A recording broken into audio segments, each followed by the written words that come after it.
हम लोगों ने लास्ट क्लास में जो ग्राम्स लॉ ऑफ डिफ्यूजन है उसकी थोड़ी बहुत थ्योरी कवर की थी। ठीक है, सिर्फ ग्राम्स लॉ ऑफ डिफ्यूजन इतना नहीं होता है कि रेट पे वो प्रोपोर्शनल है या फिर इनडायरेक्टली है, उसके अलावा बहुत सारी चीज़ें उसमें इन्वॉल्व होती हैं, जैसे इंस्टेंटेनियस रेट ऑफ डिफ्यूजन वो टॉपिक भी आता है, एक मॉलिक्यूलर मास से रिलेटेड टॉपिक है वो भी आता है।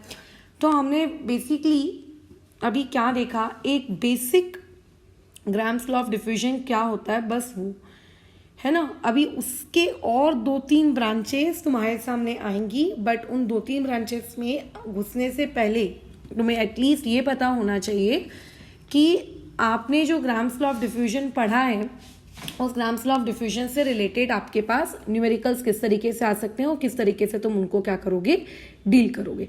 ठीक है, उसके लिए बस वो जो रिलेशनशिप्स थे वो तुम्हें बेसिकली याद होने चाहिए कि कौन किसके कैसे प्रोपोर्शनल होता है और कुछ भी नहीं। फॉर एग्जाम्पल मान लेते हैं आपको क्वेश्चन दिया गया है कि equal volume of 2 gases X and Y, आपके पास 2 गैसेस हैं, एक का नाम है एक्स दूसरी का नाम है वाई। ठीक है, इनको आप डिफ्यूज करा रहे हो। अच्छा, एक बात ध्यान रखना, जो फॉर्मूलेस डिफ्यूजन के लिए आप लगाओगे वही सेम फॉर्मूलेस आप इफ्यूजन के लिए भी लगाओगे। ठीक है, तो इससे कंफ्यूज नहीं होना है कि डिफ्यूजन के लिए तो हमने फॉर्मूला पढ़ा है बट इफ्यूजन के लिए हम लोगों ने नहीं पढ़ा। अच्छा, अब क्वेश्चन को पढ़ लो। आप लोगों को दिया हुआ क्या है कि 2 गैसेस है एक्स और वाई, वो एक पर्टिकुलर पोरस स्पॉट के थ्रू क्या कर रही हैं, डिफ्यूज कर रही हैं, जिसमें से ए वाली जो गैस है आपको उसका क्या है, मोलर मास 80 दिया हुआ है, यूनिट में नहीं लगा रही हूँ, और आपको बेसिकली मोलर मास किसका पूछना है, जो आपके पास दूसरी गैस है उसका पूछना है। तो भाई ये तो दुनिया का सबसे आसान सवाल है ना। लेकिन इस सवाल पे एक बात का थोड़ा सा ध्यान रखिएगा कि यहाँ पे दोनों गैसेस के डिफ्यूजन के जो टाइम इंटरवल है वो आपको बेसिकली क्या दिए हैं, अलग अलग दिए हैं, बराबर। अच्छा, और ये बोल रहा है कि दोनों गैसेस जो डिफ्यूज हो रही हैं इक्वल वॉल्यूम में डिफ्यूज हो रही हैं। तो इसका मतलब पहली बात तो मुझे डिफ्यूजन को वॉल्यूम के टर्म्स में लिखना है। अगर मैं डिफ्यूजन को वॉल्यूम के टर्म्स में लिखूं तो रेट ऑफ एक्स अपॉन में रेट ऑफ वाई, मेरे पास क्या होगा, volume of X divide by time taken by X upon में volume of Y divide by time taken of Y. साथ ही साथ में मैं इसको अगर मॉलिक्यूलर मास के टर्म्स में लिखना चाहूँ तो मॉलिक्यूलर मास के टर्म्स में लिख सकती हूँ molecular mass of Y upon में मॉलिक्यूलर मास ऑफ एक्स। अब मैं सिर्फ और सिर्फ इन दोनों एक्सप्रेशंस को यूज करूंगी, है ना, इन दोनों को आपस में इक्वेट करोगे। तो क्वेश्चन में साफ साफ बोला गया है इक्वल वॉल्यूम, तो पहली बात तो ये और ये कट गए। अगर मैं टाइम की बात करूं तो x के लिए आपको टाइम दिया है 20 और y के लिए टाइम दिया है 10, तो वैल्यूज पुट करने पे आ जाना है 10/20 इक्वल टू y का मॉलिक्यूलर मास नहीं दिया बट इसका दिया हुआ है दैट इज 80। तो सॉल्व करोगे तो कितना आ जाएगा, 1/2 equal to under root of molecular mass of y divided by 80। अब बस क्या कर लो, स्क्वायर कर लो, तो 80 divided by 4 is equals to molecular mass of y। So यहाँ से मॉलिक्यूलर मास ऑफ y कितना आ गया आपके पास, 20। खत्म। तो जो तुमने कल इतने सारे रिलेशनशिप्स पढ़े, उतने सारे रिलेशनशिप्स में बेसिकली आपको क्या करना होता है, आपको ये डिसाइड करना होता है कि गिवन क्या है, टू फाइंड क्या है, उसके अकॉर्डिंग किस रिलेशनशिप को यूज करें।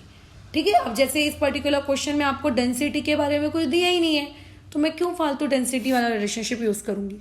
आपको प्रेशर के बारे में कुछ दिया ही नहीं है, तो यहाँ पे हम लोग फालतू के क्यों प्रेशर वाला रिलेशनशिप यूज करेंगे।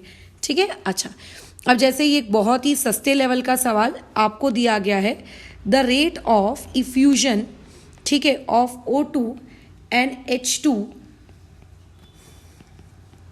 इज, बताओ कितना होगा। अब ऑब्वियस है कि, अच्छा एक minute, for 16 gram of O2 आपके पास अगर O2 कितनी है एंड 4 ग्राम ऑफ H2, बताओ कितना होगा। तो ये बहुत ही सिंपल सवाल है, आपको एग्जैक्टली रेट ऑफ इफ्यूजन की वैल्यू नहीं निकालनी, आपको रेशियो कैलकुलेट करना है। ठीक है, यहाँ पे मैंने रेशियो लिखना भूल गई हूँ, इसको मैं रेशियो यहाँ लिख देती हूँ। अब रेशियो हम कैसे कैलकुलेट करेंगे, 2 तरीका है, बहुत ही सिंपल तरीका है। क्या, आप मोलर मास के टर्म्स में क्या कर लो, उसका रेट ऑफ इफ्यूजन या फिर जो भी है उसका रेट ऑफ डिफ्यूजन आप वो कैलकुलेट कर लो, किसके टर्म्स में, मोलर मास के टर्म्स में। ठीक है, अब लेकिन मोलर मास के टर्म्स में हम लोगों को रेट कैलकुलेट करने के लिए बहुत ही ज़रूरी होता है क्या, कि जो उसके जनरल इक्वेशंस में टर्म्स होते हैं लाइक प्रेशर, टेम्परेचर और आप लोगों का क्या कहते हैं एरिया, ये आपको सेम देना चाहिए। तो फिलहाल ये जो पर्टिकुलर क्वेश्चन है, इस पर्टिकुलर क्वेश्चन में टेम्परेचर के बारे में कोई जिक्र नहीं किया जा रहा है, तो मान के चलते हैं टेम्परेचर कांस्टेंट होगा। एरिया के बारे में कोई जिक्र नहीं किया जा रहा है, तो मान के चलते हैं कि टेम्परेचर और एरिया ये दोनों पैरामीटर्स आपके कांस्टेंट होंगे। बट बात ये है, क्या यहाँ पे प्रेशर भी कांस्टेंट होगा क्या? तो नहीं, यहाँ पे प्रेशर कांस्टेंट नहीं होगा। क्यों? यहाँ पे प्रेशर इसीलिए कांस्टेंट नहीं है क्योंकि यहाँ पे आपको बेसिकली वेट दिया है। 16 ग्राम की O2 है और 4 ग्राम का H2 है। अगर आपके पास डिफरेंट वेट दिया है तो इससे ये बात तो एक ऑब्वियस है कि दोनों का प्रेशर अलग अलग क्रिएट हो रहा होगा, पार्शियल प्रेशर वो अलग अलग क्रिएट कर रही होंगी। जैसे अगर मैं 4 ग्राम ऑफ H2 लूँगी तो 4 ग्राम ऑफ H2 में आप लोगों का जो प्रेशर H2 क्रिएट कर रहा होगा वो अलग होगा, है ना। और अच्छा, अगर मान लेते हैं आप यहाँ पर 16 ग्राम ऑफ O2 लेते हो तो 16 ग्राम ऑफ O2 से जो तुम लोगों का प्रेशर क्रिएट हो रहा होगा वो एक अलग क्रिएट हो रहा होगा। सो दोनों डिफरेंट हैं, दोनों सेम नहीं है। कैसे मुझे पता है ये सेम नहीं है? We know that PV equals to nRT। अच्छा, अब दोनों गैसेस को आपने एक ही कंटेनर में रखा है तो बेसिकली जो वॉल्यूम H2 गैस का है वही वॉल्यूम आपके O2 गैस का है। तो RT और आप लोगों का वॉल्यूम, ये सारी चीज़ें तो कांस्टेंट है। अगर ये कांस्टेंट है तो प्रेशर आपका डायरेक्टली प्रोपोर्शनल है मोल्स के, तो यानी कि जो इनका मोलर रेशो होगा वही बेसिकली इन लोगों का क्या होगा, आप लोगों का क्या होगा, प्रेशर का, पार्शियल प्रेशर का भी रेशो होगा। तो अभी 4 ग्राम ऑफ H2 है, यानी कि अगर कोई उनसे ये पूछे कि आपके पास मोल्स कितने हैं तो मैं कहूँगी 2 मोल्स हैं। अगर कोई तुमसे पूछे कि 16 ग्राम ऑफ O2 है तो तुम्हारे पास O2 कितना है, 16/32 यानी कि 1/2। तो इसका मतलब तुम्हारे पास हाइड्रोजन का और ऑक्सीजन गैस का जो रेशो है वो कितना है, 4:1। ठीक है, यहाँ पे रेशो कितना है उनका, 4:1। तो ये तुम्हें ध्यान देना है। अब अगर तुम्हें रेट कैलकुलेट करने को कहा जा रहा है तो rate of hydrogen upon rate of oxygen, बोलो क्या होता है आप लोगों का? सिंपल है, प्रेशर ऑफ हाइड्रोजन अपॉन में प्रेशर ऑफ ऑक्सीजन और अंडर रूट में मॉलिक्यूलर मास तो अलग है ना दोनों के, तो m molecular mass of O2 molecular mass of H2। तो ये प्रेशर हम लोगों ने कितना कैलकुलेट कर लिया, 4/1। मॉलिक्यूलर मास के बारे में अगर मैं बात करूं तो ये 32 अपॉन में कितना हो जाएगा, 2, 16 आएगा, यानी कि 4 क्रिएट होगा और 4 से कितना हो जाएगा, 16। सो बेसिकली यहाँ पे रेट कितना आता है आप लोगों का, 16:1। अब मैं तुम्हें बता दूं यहाँ पे गलती कहाँ होती है एक स्टूडेंट से, उसको ऐसा लगता है प्रेशर के बारे में कुछ नहीं दिया गया है, इसका मतलब यहाँ पर प्रेशर भी क्या होगा, कांस्टेंट होगा। और वो सीधा क्या करता है, रेट इनडायरेक्टली प्रोपोर्शनल होता है किस चीज़ के, मॉलिक्यूलर मास के। वो उस मॉलिक्यूलर मास वाले फॉर्मूले को बस क्या कर देता है, यूज़ कर लेता है। बट ध्यान रखना, अगर दोनों गैसेज आपने जो ली है अगर वो उनका वेट आपको मेंशन करके दिया है क्वेश्चन में तो इसका मतलब वो ज़रूर प्रेशर भी कैसा लगा रही होंगी, अलग अलग लगा रही होंगी। ठीक है, इस चीज़ पे फोकस रखना। अच्छा, अब जैसे ये वाला क्वेश्चन है, इस वाले क्वेश्चन में ये कहा है कि हीलियम और CH4 का ऐसा क्या मोल रेशो आप लोगे कि अगर उस मिक्सचर को हम इफ्यूज़ करवाते हैं एक होल से तो दोनों का रेट आपस में क्या हो जाएगा, इक्वल हो जाएगा, है ना। दोनों का रेट आपस में क्या हो जाएगा, इक्वल। यानी कि तुम बेसिकली चाहते ये हो कि रेट ऑफ हीलियम जो बाहर आ रही है और जो रेट ऑफ CH4 है ये दोनों आपस में क्या हो जाए, इक्वल हो जाए। अच्छा ठीक है, ये समझ में आ रहा है बिल्कुल। अब यहाँ पे ना टेम्परेचर के बारे में कोई हिंट दी है, ना यहाँ पे हिंट कोई आपके प्रेशर के बारे में दी है और होल के बारे में भी नहीं दी। इसका मतलब हम मान के चलते कि तीनों एंटाइटीज आपकी इस पूरी प्रोसेस के दौरान क्या है, कांस्टेंट। अगर ऐसा है तो हम लोगों को अच्छे से पता है कि रेट ऑफ हीलियम अपॉन में रेट ऑफ CH4 बेसिकली होता क्या है, आप लोगों का molecular mass of CH4 upon में मॉलिक्यूलर मास ऑफ हीलियम। अब तुम चाहते क्या हो, तुम ये चाहते हो, ठीक है, तुम्हें ये चाहिए कि ये दोनों आपस में इक्वल हो जाए। अगर ये दोनों आपस में इक्वल हो गए तो basically rate left hand side का पूरा कट जाएगा और तुम इस तरीके से कह सकते हो कि अंडर रूट ऑफ आपका मॉलिक्यूलर मास ऑफ CH4 यानी कि 16 अपॉन में कितना, हीलियम का मॉलिक्यूलर मास यानी कि कितना, 4, ये इक्वल टू कितना है, 1 बराबर। ये इसी तरीके की कुछ सिचुएशन तुम लोगों के सामने होगी। बट क्वेश्चन में तुमसे ये पूछा है मोल्स का रेशो कितना होगा। मोलर रेशो यानी कि बेसिकली वो तुमसे क्या पूछना चाह रहा है कि जो गैस बाहर आ रही है उनके रेट्स ताकि इक्वल रहें, है ना, ताकि उनके रेट्स आपस में क्या रहें, इक्वल रहें। तो उस इक्वल रेट्स के लिए भैया हम मोल्स का रेशो कितना लेंगे। तो हमें ये चीज़ अच्छे से पता है, कल हमने जो इतने सारे रिलेशनशिप डिराइव किए कि जो बेसिकली रेट का रेशो होता है वही रेशो किसका होता है, आप लोगों के मोल्स का भी होता है ना, वही रेशो किसका होता है, मोल्स का भी होता है। अब इसमें कई स्टूडेंट इसको कैसा करते हैं कि अच्छा क्योंकि रेट इक्वल दिया हुआ है तो ज़रूर गैसेस के जो मोल्स हैं वो भी क्या लिए होंगे, इक्वल लिए होंगे। तो देखो जो आपसे बेसिकली पूछ रहा है वो इनिशियल कंडीशन के बारे में पूछा है, मतलब इनिशियली कितने मोल्स लिए गए जाएं या कितने लिए गए होंगे। और जो आपको ये इक्वल रेट की बात कर रहा है, ये इक्वल रेट की बात वो कर रहा है आफ्टर कमिंग आउट। तो बेसिकली दोनों चीज़ें सेम नहीं है, ठीक है, बेसिकली ये दोनों चीज़ें क्या है, आप लोगों की सेम नहीं है। तो अब कैसे करेंगे इस सवाल को, तो ऐसी कौन सी तुम यहाँ पे मोल्स की वैल्यू रखोगे ताकि आपके दोनों रेट्स आपस में इक्वल आ जाए। तो अब हम लोग पहले तो इन दोनों एक्सप्रेशन को यूज़ कर लेते हैं। इन दोनों एक्सप्रेशन से कम मुझे ये तो पता चल जाएगा कि moles of helium by moles of CH4 basically आप लोगों का 16 डिवाइड बाय 4 यानी कि अंदर 4 बचेगा इक्वल टू इतना होगा, 2 टाइम्स होगा। यानी कि हीलियम के मोल्स आपके CH4 के मोल्स के कंपेयर में कितने होंगे, डबल होंगे।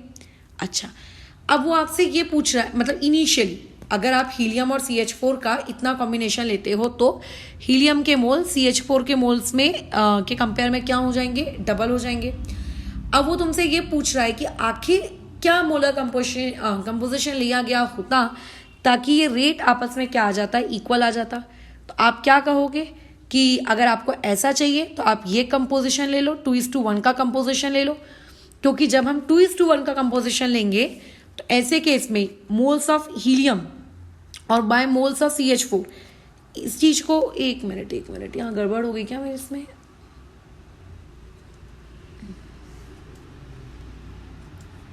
दो मिनट चेक कर लें दो भाई इसका क्या गड़बड़ आ रहा है।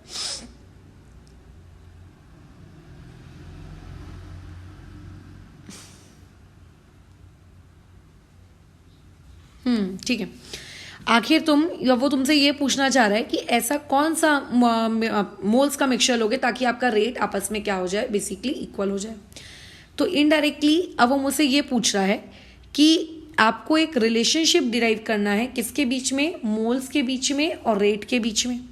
तो रेट ऑफ हीलियम अपॉन में रेट ऑफ CH4 क्या होता है आप लोगों का, मोल्स ऑफ हीलियम अपॉन में मोल्स ऑफ CH4। अब मैं चाहती हूँ कि दोनों रेट आपस में इक्वल हो जाए, यानी कि बेसिकली ये रेशो आप लोगों का कितना सेट हो जाए, 1 सेट हो जाए। अगर ये रेशो 1 सेट हो जाएगा तो moles of helium is two moles of CH4 ये आपको पता लगाना है, और ये ऑलरेडी हम पता लगा के रखें कितना, 2:1। अगर आप इसको लेते हो तो आप लोगों का जो रेट है वो सिंपली क्या हो जाएगा, आप लोगों का आपस में बाहर निकलने वाली गैसेस का इक्वल हो जाएगा। अच्छा नेक्स्ट सवाल में आते हैं, ये बहुत ही प्यारा सा सवाल है, छोटा सा है। क्या बोला है, इथेन नामक एक गैस है, उसका रेट हाइड्रोकार्बन के कंपेयर में, हाइड्रोकार्बन मतलब मुझको नहीं पता कि उसमें कार्बन कितने हैं, हाइड्रोजन कितने हैं, सिंपली ठीक है, कितना है 1.53 टाइम्स है। यानी कि मैं ये लिख सकती हूँ रेट ऑफ इथेन यानी कि C2H6 अपॉन में रेट ऑफ आपका वो हाइड्रोकार्बन यानी कि CXHY वो क्या है 1.53, ये वाले रेशो में है। अब हाइड्रोकार्बन में क्या बोल रहा है कि 14.27, ठीक है, इतना परसेंटेज क्या है आप लोगों की हाइड्रोजन है बाय वेट, ठीक है। अच्छा अब आपको मॉलिक्यूलर फॉर्मूला ढूंढना है किसका, उस हाइड्रोकार्बन का। तो अभी मेरे पास जो इन्फॉर्मेशन है उस इन्फॉर्मेशन को वैसे का वैसे ही रखो। फिलहाल हम लोग मोल कंसेप्ट में आ जाते हैं जो हमने फर्स्ट चैप्टर में पढ़ा था। आपको 14.27 हाइड्रोजन का परसेंटेज दिया जा रहा है। अगर ये एक हाइड्रोकार्बन है तो ऑब्वियस है कि जो रिमेनिंग परसेंटेज होगा वो रिमेनिंग परसेंटेज किसका होगा, आप लोगों के कार्बन का होगा, है ना, अज्यूम करते हुए कि उसके पास और कोई दूसरा एलिमेंट वहां पे मौजूद नहीं है। तो 100 में से अगर मैं माइनस कर दूं तो ये चीज़ कितनी आ जाएगी, 85.73 आ जाएगी। याद करो एम्पिरिकल फॉर्मूला जब हम लोग कैलकुलेट करते थे, हाँ बस उसी वक्त की बात है। अब अगर मैं इसका सिंपल रेशियो निकालना चाहती हूँ तो पहले तो इनको हमको डिवाइड करना है, किन से, इनके एटॉमिक मास से। तो इसको 1 से डिवाइड करेंगे और इसको डिवाइड करेंगे कितने से, 12 से। तो ये वाली चीज़ तो 14.27 की 27 ही रह जानी है, और इसको अगर आप 12 से डिवाइड करोगे तो ये आ जाएगा 7.14। अब इन दोनों में छोटा कौन है, ऑब्वियसली 7.14। तो जो छोटा होता है उसी से हम लोग क्या करते हैं, उसको फिर से एक और बार डिवाइड कर देते हैं ताकि सिंपलेस्ट हमको मोलर रेशियो मिल जाए। तो ये 14.27 7.14। अब तुम देखो ये तो कट के 1 आ जाना, और ये अप्रॉक्सीमेटली आप इसको क्या लिख सकते हो, 2। यानी कि मेरे पास एम्पिरिकल फॉर्मूला यहाँ से क्या बन गया, कार्बन 1 होगा और हाइड्रोजन उसके रिस्पेक्ट में कितने होंगे, 2 होंगे। ठीक है, यानी कि अब ये जैसा भी है भाई रख लो उसको, ठीक है। कार्बन 1 होगा और हाइड्रोजन वहाँ पे कितने होंगे, 2। नहीं तो अभी तुम में से कुछ लोगों का डाउट आ जाएगा ये कौन सा फॉर्मूला है, ये ऐसा तो कोई फॉर्मूला ही नहीं होता। तो ना हो यार, मेरा क्या जाता है ना, मैं क्या कर सकती हूँ अगर ऐसा कोई फॉर्मूला नहीं होता है तो। ठीक है, अब मेरे को इस क्वेश्चन में कैलकुलेट क्या करने को बोला है, मॉलिक्यूलर फॉर्मूला ऑफ हाइड्रोकार्बन। अब मॉलिक्यूलर फॉर्मूला हम कैसे कैलकुलेट करेंगे, हमने तो एम्पिरिकल फॉर्मूला कैलकुलेट किया, अब मॉलिक्यूलर फॉर्मूला कैसे कैलकुलेट करें। तो मॉलिक्यूलर फॉर्मूला कैलकुलेट करने के लिए बेसिकली आपको n पता होना चाहिए। अब n निकालने के होते हैं 2 तरीके, या तो वेपर डेंसिटी से निकालो या तो फिर आप सिंपली मॉलिक्यूलर मास से निकालो। तो जो भी आपको मॉलिक्यूलर मास उस हाइड्रोकार्बन का दिया है, डिवाइड कर दो आप उसको इंपीरिकल मास के साथ। अब इंपीरिकल मास निकालना तो कोई कठिन चीज नहीं है, CH2 है, कार्बन 12, हाइड्रोजन 2, तो ये हो गया 14। मॉलिक्यूलर मास कहाँ से आएगा, जनरली अगर ये क्वेश्चन आप मोल कंसेप्ट में पढ़ रहे होते तो आपको मॉलिक्यूलर मास वो दे देता, बट यहाँ पे मॉलिक्यूलर मास को देने नहीं दिया है, इसके बदले में ये हिंट दिए। अब हम ये चीज़ तो जानते हैं कि यही सेम चीज़ इसके बराबर होगी, molecular mass of CXHY upon में मॉलिक्यूलर मास ऑफ आप लोगों का कितना, इथेन के। अब इथेन का मॉलिक्यूलर मास कितना होता है, C2 यानी कि 24 और H6 यानी कि 6, तो ये हो गया 30। अगर मैं इन दोनों चीज़ों को सॉल्व करूँ तो तुम्हें नहीं लगता कि मेरे पास मेरा आंसर आ जाएगा। अब देखो इसको मैं अप्रॉक्सीमेशन के थ्रू सॉल्व करूँ, मतलब मैं मान के चलती हूँ कि मेरे पास 1.53 नहीं है, मेरे पास 1.5 है, और 1.5 का अगर मैं स्क्वायर करूँगी तो ये हो जाएगा 2.25 और मल्टीप्लाई बाय कितना 30 इक्वल टू यहाँ से मुझे मॉलिक्यूलर मास मिल जाएगा किस चीज़ का, आप लोगों के उस CXHY का। तो 2.25 मल्टीप्लाई बाय 30, यहाँ से मेरे पास मॉलिक्यूलर मास उस CXHY का आ जाएगा 67.5। ठीक है, हाँ अब मैं एक और चीज़ बता दूं कि 1.53 अगर मैं लेती तो 1.53 लेकर ऑब्वियस है कि मुझे बहुत बड़ा, मतलब वहाँ पे आपको क्या देखने को मिलता, चेंज देखने को मिलता अपने आंसर में। तो अभी जैसे मेरा आंसर 67 आ रहा है, तो 1.53 लेने के बाद मतलब ऑब्वियस है कि आंसर 67 नहीं होता, 67.5 से बड़ा होता। तो कितना बड़ा लूँ बताओ, तो क्या 70 लूँ कि 71 लूँ कि 69 लूँ। तो आप इमेजिन करिए कि 1.55 का अगर स्क्वायर ले रहे होते तो कितना होता। तो इसको मैं अप्रॉक्सीमेट मान के चलती हूँ कि मैंने इसको 70 ले लिया है, क्योंकि एक डेसिमल बढ़ाने से भी ना बहुत चेंज आ जाता है। तो इसको मैंने अप्रॉक्सीमेटली 70 ले लिया है, तुम इसको कैलकुलेट करके देख सकते हो। तो मेरे पास यहाँ पे मॉलिक्यूलर मास कितना आ गया 70 है ना। अच्छा तो ये कितना हो गया 7 2 ज़ा 7 10 ज़ा और ये 2 1 ज़ा और ये अगेन 2 5 ज़ा। तो n की वैल्यू आ गई यहाँ से कितनी 5। अब अगर तुम्हें मॉलिक्यूलर फॉर्मूला ढूंढना है तो कैसे ढूंढते हैं मॉलिक्यूलर फॉर्मूला, इंपीरिकल फॉर्मूला को मल्टीप्लाई करते हैं n से। तो C1H2 और n कितना है यहाँ पे 5, यानी कि फॉर्मूला बन जाएगा C5H10। तो बेसिकली ये कौन है आपका C5H10। और अगर ये C5H10 है इसका मतलब ये कौन है, पेंटेन है कि पेंटीन है कि पेंटाइन है। 10th स्टैंडर्ड में जब कार्बन कंपाउंड्स पढ़े थे तब सिखाया तो होगा जनरल फॉर्मूला नामक एक चीज। अगर कार्बन की संख्या लेट से x है और हाइड्रोजन उसके डबल से भी 2 ज्यादा है तो वो क्या कहलाता है अल्कीन। अगर हाइड्रोजन जस्ट कार्बन के डबल है तो बेसिकली वो क्या कहलाता है अल्कीन। डबल से 2 कम है तो वो क्या कहलाता है पेंटीन। तो इसका मतलब ये कौन है आपका पेंटीन। तो जरूरी नहीं है क्वेश्चन में तुमसे मॉलिक्यूलर फॉर्मूला ही पूछ लिया जाए, हो सकता है तुम्हें 4 ऑप्शन दे दे, उन 4 ऑप्शन में ये पूछे कि बताइए कि इसमें से आपका जो गैस है या जो भी वो इथेन के साथ लिया गया है वो कौन है, पेंटेन है, पेंटीन है, पेंटाइन है, एक्सेट्रा एक्सेट्रा, या इनमें से कोई भी नहीं है। तो ये भी चीज पूछी जा सकती थी। ठीक है, तो हमको जो रेट दिया हुआ था उस रेट से हम लोगों ने इस तरीके का एक सवाल क्या कर लिया, फ्रेम कर लिया। डन। ओके, नेक्स्ट सवाल में देखो मूव करते हैं। अच्छा रुको, इसको बाद में करेंगे, इसको अभी नहीं करते, ये आखिरी में रखते हैं। ये वाला एक मिनट, ये वाला सवाल तुम कर तो सकते हो ये, क्योंकि है अच्छा सवाल, बट इसको भी अभी नहीं करना है मुझको। पहले हम लोग बाकी सवालों की तरफ देख लेते हैं, तो सिंपल सिंपल से हो, पहले उनको डील कर लेते हैं। ये देखो क्या बोल रहा है, ये सवाल अच्छा है, ये मुझे पसंद है।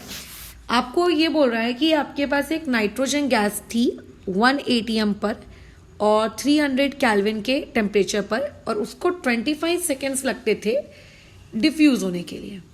अगर आप उतने ही वॉल्यूम की सेम गैस, मतलब एक दूसरी गैस ले लेते हो जो कि जेनॉन और फ्लोरीन से मिलके बनी है। अब कई लोगों के सेंटीमेंट्स हर्ट हो जाएंगे कि यार जेनॉन तो मैम इनर्ट गैस है, वो तो रिएक्ट नहीं करता। नहीं करता है ना, किसने कहा नहीं करता। आपके जो जेनॉन रेडॉन टाइप के जो रहते हैं, ये हायर टेम्परेचर या डिफरेंट कंडीशंस पे ये लोग डेफिनेटली रिएक्ट करते हैं। लेकिन इसका प्रेशर रख दिया गया है 2 atm, हाँ टेम्परेचर सेम है, और इसको टाइम लगता है 34 सेकेंड्स, और सेम पिन होल के थ्रू आप इसको डिफ्यूज करा रहे हो। तो देखो पहले सेम चीज़ें क्या है। सेम पिन होल, इसका मतलब एरिया आपका कांस्टेंट है, टेम्परेचर दोनों के 300 केल्विन है, इसका मतलब एरिया और टेम्परेचर ये दोनों क्वांटिटीज आपकी कैसी हैं, कांस्टेंट है। इतना तो समझ में आ गया। अच्छा, इसके अलावा देखो यहाँ पे एक और वर्ड है सेम का, सेम वॉल्यूम। इसका मतलब यहाँ पे आप लोगों के पास वॉल्यूम भी सेम है। आपका क्या चेंज हो रहा है, प्रेशर चेंज हो रहा है, ठीक है। तो प्रेशर और ऑब्वियस है कि मॉलिक्यूलर मास।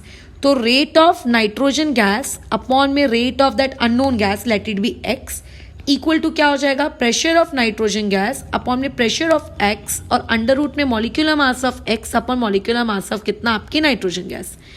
अब मुझे नाइट्रोजन गैस का प्रेशर कितना दिया हुआ था स्टार्टिंग में 1 atm, और वो जो आपकी अननोन गैस है उसका प्रेशर कितना दिया है 2 atm। अननोन गैस का मुझे मॉलिक्यूलर मास नहीं पता, तो ये वैसे का वैसी। नाइट्रोजन का मॉलिक्यूलर मास कितना हो जाएगा 28। तो यहाँ से मुझे रेट के बारे में सब कुछ पता नहीं चला, क्योंकि मुझे उस अननोन गैस का मॉलिक्यूलर मास नहीं पता था। ठीक है भैया, कोई दिक्कत नहीं है। लेकिन यहाँ पे कुछ हिंट दिए, वॉल्यूम वाली हिंट का मैं क्या करूँगी। तो तुम्हें शायद पता होगा कि जो वॉल्यूम होता है, वॉल्यूम के टर्म्स में भी तो रेट लिखी जाती है। यानी कि अगर मैं वॉल्यूम के टर्म्स में रेट लिखूं तो ये क्या हो जाएगा, volume of nitrogen divide by nitrogen को टाइम कितना लगा, जो क्वेश्चन में कितना दिया हुआ है 25 सेकेंड्स लगा, divide by volume of that unknown gas divide by उसको टाइम कितना लगा, तो उसको टाइम कितना लगा 34 सेकेंड्स लगा। तो ऑब्वियस है कि दोनों को क्वेश्चन में साफ साफ बोला गया इक्वल वॉल्यूम, तो ये कट जाएगा।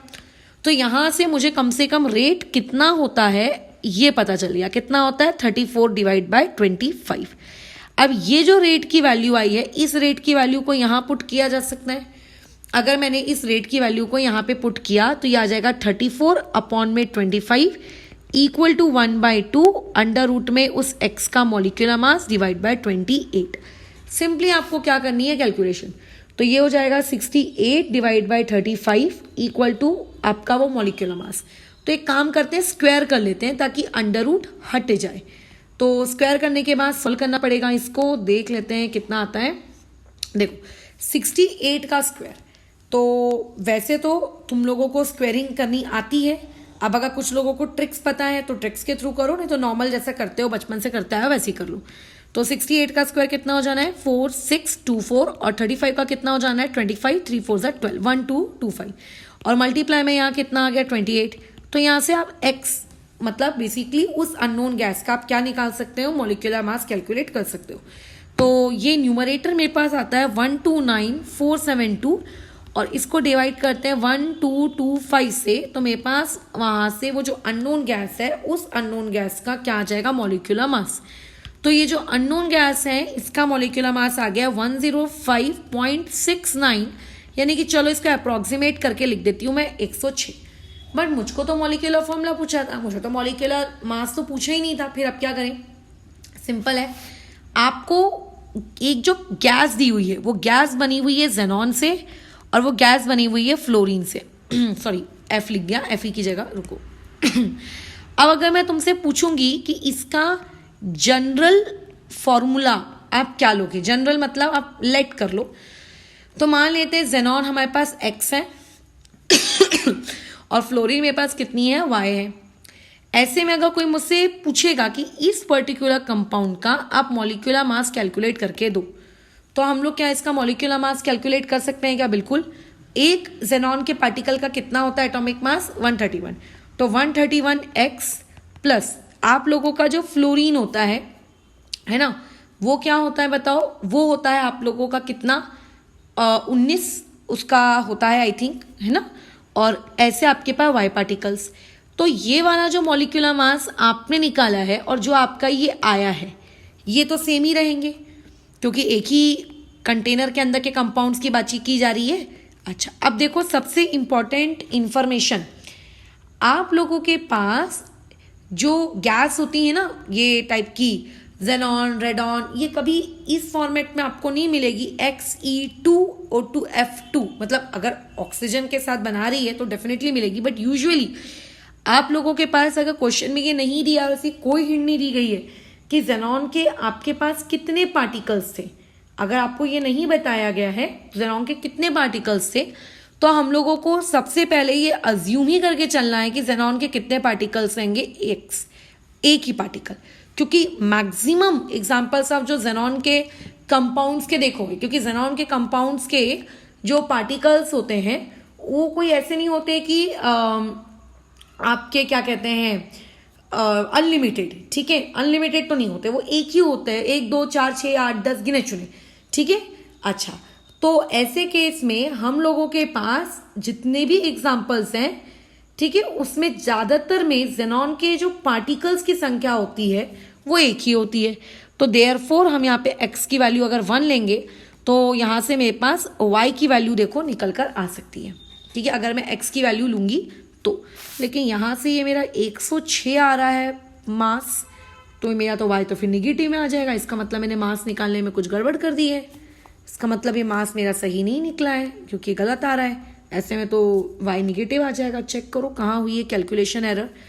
34/25, 4 2 8, 2 3 6, 68 का स्क्वायर और अपॉन में 25 का स्क्वायर। तो 68 का स्क्वायर एक बार चेक कर लेते हैं सही है कि गलत है। मैंने लिखा कितना है, 1 मिनट, 4000 कैसे हो सकता है 68 का स्क्वायर? 60 का स्क्वायर करूँगी तो वो हो जाएगा आपका 3600, नहीं बराबर तो है, ठीक है। तो ये स्क्वायर बराबर है 35 का। अच्छा, अरे भगवान, ये देखो यहाँ 25 था, मैंने यहाँ नीचे लाते लाते इसको 35 पता नहीं किस खुशी में बना दिया, ओ माय गॉड। तो यानी कि ये 625 है, ठीक है। और अगर ये 625 है तो ये भी 625 है, यानी कि आपको क्या करना है, जो 129472 है उसको डिवाइड करना है 625 से। तो 207, ठीक है, 0.15 समथिंग कुछ आता है, जिसका आप अप्रॉक्सीमेटली 207 ही लो क्योंकि 0.15 का क्या आप राउंड ऑफ करोगे, ठीक है, ठीक है। तो यहाँ पे कितना आ जाना है आपका 207। तो 207 माइनस में कितना आपका 131, ठीक है। अच्छा, और उसके बाद उसको डिवाइड बाय कितना कर दो, 19, ठीक है। अच्छा, तो ये कितना हो जाना है 76 को डिवाइड करोगे 19 से तो y की वैल्यू आ जाएगी 4। तो इसका मतलब ज़रूर यहाँ पे जेनॉन 1 है और फ्लोरीन y है, यानी कि फ्लोरीन 4 है। तो XeF4 ये आप लोगों का कंपाउंड है, डन। अच्छा, अब ज़रूरी नहीं है ये सवाल आपको मॉलिक्यूलर फॉर्मूला के बारे में पूछता, आपको वो ये भी पूछ सकता था कि XeF4 मतलब जो भी कंपाउंड बनेगा उस कंपाउंड की हाइब्रिडाइजेशन क्या होगी, आपसे ये पूछ सकता था। उस पर्टिकुलर कंपाउंड की ज्योमेट्री क्या होगी, उस पर्टिकुलर कंपाउंड की शेप क्या होगी, वो ये सब पूछ सकता था। या फिर उसमें बॉन्ड पेयर्स कितने होंगे, उसमें लोन पेयर्स कितने होंगे। मतलब इनडायरेक्टली अगर तुमने केमिकल बॉन्डिंग में XeF4 को पढ़ा होता तो केमिकल बॉन्डिंग में XeF4 को पढ़ने के बाद तुम किस तरीके से उसके सवालों को अटेम्प्ट कर रहे होते, है ना, वो वाली अप्रोच आपको यहाँ पूछी जा सकती है। अब बस इसमें एक ही दिक्कत आएगी किसी को कि आपने Xe के पार्टिकल्स को 1 कैसे ले लिया। तो देखो उसको तो मुझे लेना पड़ेगा क्योंकि मैक्सिमम कंपाउंड जो हमारे पास है, एक तो ये मिनिमम आप लोगों का ऐसा नहीं है कि अनलिमिटेड कार्बन के जैसे बनाते रहते हैं, इनके बहुत लिमिटेड कंपाउंड्स हैं और सब में पार्टिकल्स क्या होते हैं इनके 1 ही होते हैं। ठीक है, ठीक है, अब डन हो गया वाला चीज़। एक और सवाल देखते हैं। ये सवाल इसी के जैसा है बट थोड़ा सा वेरिएशन है। देखो क्या लिखा है इसमें, आपके पास प्योर O2 है जो कि एक होल से निकल रही है और उस होल से निकलने के बाद उसको टाइम लग रहा है 224 seconds. But please focus on the word pure O2, मतलब कंटेनर के अंदर में सिर्फ ऑक्सीजन गैस है। आपने बाद में क्या किया, O2 और एक अननोन गैस का मिक्सचर ले लिया उस कंटेनर के अंदर में। अच्छा, लेकिन जब आप O2 अभी ले रहे हो तो O2 आप कितनी % ले रहे हो, 80%, और जो आपकी दूसरी गैस है वो आप कितना % ले रहे हो, ऑब्वियसली 20%। तो जिस दिन तुम लोगों को ये चीज़ सिखाई थी कि आपका क्या नाम है, डाल्टन्स लॉ पार्शियल प्रेशर, तो उस दिन क्या बताया था कि जो आप लोगों का बेसिकली परसेंटेज का रेशो होता है वही रेशो उन लोगों के किसका होता है, उनके आपके किसके रेशो के बराबर होता है, वो उनके मोल्स के रेशो के बराबर होता है। यानी कि अगर मुझे यहाँ से इस पर्टिकुलर क्वेश्चन में आपको O2 का परसेंटेज, मुझको मान लेते 80 दिया हुआ है, परसेंटेज ऑफ O2 अगर मुझे 80 दिया हुआ है, और जो अननोन गैस है अगर उसका मुझे परसेंटेज 20 दिया है, तो अगर मैं ये पूछूंगी कि आपके पास अच्छा मोल फ्रैक्शन का क्या रेशो होगा, तो आप बता सकते हो mole fraction of that O2 gas upon में mole fraction of that X gas कितना हो जाएगा। अगर O2 यानी कि 80 डिवाइडेड बाय कितना 100, यानी कि दैट वुड बी आपका 8/10 यानी कि 4/5। मोल फ्रैक्शन निकाल के मुझे क्या मिला देखते हैं ना। और मोल फ्रैक्शन ऑफ आपकी उस अननोन गैस X अपॉन आप लोगों का, अगर मैं ये पूछूं कि कितना हो जाना है, मोल फ्रैक्शन ऑफ अननोन गैस का कितना होगा, तो आप कहोगे 20 डिवाइडेड बाय बोलो कितना 100, यानी कि कितना हो जाना है 1/5। अब अगर मैं यहाँ से सिंपली तुमको कहूँ मोल फ्रैक्शंस का रेशो ले लो, तो मोल फ्रैक्शन ऑफ O2 होता क्या है, moles of O2 divide by total moles, moles of X upon में टोटल मोल्स। ये आपको दिया है 4/5 और ये आपको दिया है 1/5। रेशो ले लो, डिवाइड कर लो, क्या हो जाएगा, यहाँ से O2 के मोल्स और उस गैस के मोल्स का रेशो कितना आया है 4/1। यानी कि बेसिकली जो परसेंटेज दिया होता है वो मोल फ्रैक्शन के रेशो के बराबर भी आता है, साथ ही साथ में मोल्स के रेशो के बराबर भी है। तो मुझे ये पता चल गया कि O2 और वो अननोन गैस X के मोल्स के बीच में क्या रिलेशनशिप है।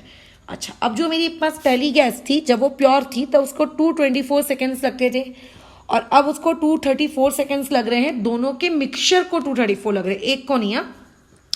तो सिमिलर कंडीशंस प्रेशर की रखी गई है, टेम्परेचर की रखी गई है, ऑब्वियस एरिया की भी रखी गई होगी। आपको उस गैस का मॉलिक्यूलर वेट निकालना है। कैसे निकालें, कंसेप्ट इसमें क्या मतलब लगने वाला है हम लोगों का। तो सबसे पहले तो देखो, जब आपके पास प्योर गैस थी उस वक्त और जब आपके पास प्योर गैस नहीं है उस वक्त, ठीक है। ये तो ऐसे क्वेश्चंस में जब भी टाइम वाले क्वेश्चंस आते हैं तो यूजुअली आप लोगों को बोला जाता है कि पहली बार में इतनी वॉल्यूम ऑफ गैस बाहर जा रही है या इतने मोल्स ऑफ गैस बाहर जा रहे हैं या इतना लेंथ वो कवर कर रहा है। जैसे ऊपर वाले क्वेश्चन में जहाँ पे मैंने टाइम वाले न्यूमेरिकल्स कराए थे, है ना, वहाँ पे देखो कहाँ लिख के रखा था सेम वॉल्यूम। अब यहाँ पे वॉल्यूम के बारे में कोई कमेंट नहीं किया गया कि वॉल्यूम सेम है कि नहीं है। तो अब कुछ कमेंट नहीं किया है तो आप ये मान के तो नहीं चल सकते ना कि वॉल्यूम अलग अलग है। हाँ, वो क्वेश्चंस के ऑप्शन जरूर देख लेना, अगर ऑप्शंस वॉल्यूम के टर्म्स में है इसका मतलब जरूर वॉल्यूम को अलग लिया होगा। बट फिलहाल मैंने ऑप्शन वाला सवाल नहीं दिया है, थियोरेटिकल सवाल है, तो आप ये मान के चलेंगे कि यहाँ पे वॉल्यूम बराबर क्या है आप लोगों का सेम है। मतलब पहली बार में 224 सेकेंड्स में आप लोग गैस एरिया में आप लोगों की जितनी गैस वॉल्यूम वाइज बाहर जा रही थी जब वो प्योर था, उतनी ही सेम वॉल्यूम आपकी कब जा रही है जब वो आपका 234 सेकेंड्स के लिए है। तो हम तो जानते ही हैं रेट के बारे में, रेट ऑफ O2 अपॉन में रेट ऑफ दैट मिक्सचर किसके बराबर होगा, मॉलिक्यूलर मास किसका, उस मिक्सचर का, अपॉन में मॉलिक्यूलर मास उस O2 का। साथ ही साथ में अगर वॉल्यूम के टर्म्स में बातचीत करूं तो वॉल्यूम के टर्म्स में आप लोगों का रेट कुछ इस तरीके का हो जाएगा, है ना। ये इस तरीके का रिलेशनशिप आपका वॉल्यूम वाला होल्ड करेगा। अब बस यहाँ पे तुम्हें वैल्यूज पुट करनी है। वॉल्यूम्स को हम क्या अज्यूम करके चल रहे हैं, इक्वल अज्यूम करके चल रहे हैं। मॉलिक्यूलर मास यहाँ से मिक्सचर का तुम लोगों को फाइंड करना है, so let it B X। O2 का कितना हो जाएगा मॉलिक्यूलर मास 32, और टाइम भी देखो कितना दिया है, टाइम ऑफ मिक्सचर 1 मिनट रुकोगे, ठीक है।